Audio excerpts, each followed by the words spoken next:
నీరజ గారు, లవ్లో చెప్పే అబద్ధాలు ఏంటి? I love you. లవ్లో చెప్పే అబద్ధాలు ఏంటి అంటే ఐ లవ్ యూ అంట.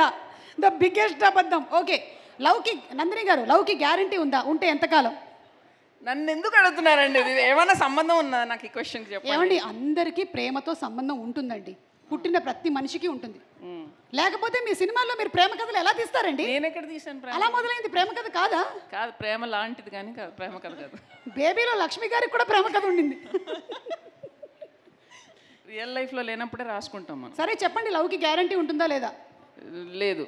ఓకే, నీరజ గారు, ఒకడు లవ్లో ఉన్నాడా లేదా అని ఎలా తెలుస్తుంది? మీరు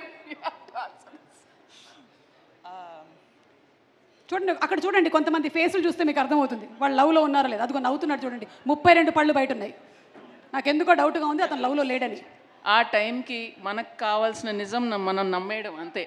ఓకే, మనకు ఆ టైంకి అబ్బాయి నచ్చాడు, గ్యారంటీ అనుకుంటే గ్యారంటీ అనుకోవడమే అంతే. అంటే ఒకళ్ళు ప్రేమలో ఉన్నారా లేదా అని ప్రతిదీ నమ్ముతూ చాలా హ్యాపీగా. ఓకే, అన్నిటినీ నమ్మడమే. వాళ్ళు లవ్లో ఉన్నారు అని నమ్మడమే. ఓకే, లవ్ మ్యారేజ్ బెస్టా, అరేంజ్డ్ మ్యారేజ్ బెస్టా? ఇది నందిని గారే చెప్పాలి. I'm the perfect candidate for that.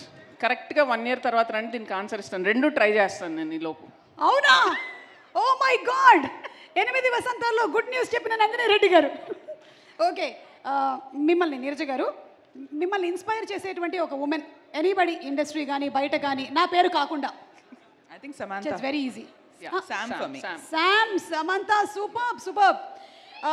మీ నందిని గారు, మీరు చూసిన బెస్ట్ లవ్ స్టోరీ? సుమ గారు, రాజీవ్ గారు. అది పెళ్లి story. Okay, last question Neeraja గారు, పెళ్లి చేసుకోవడం ఒక రెస్పాన్సిబిలిటీయా లేకపోతే ఒక అడ్వెంచరా? Both. It's a little bit of both. It's Yeah. ఇప్పుడు మీకు ఏ ఫేజ్ నడుస్తుంది?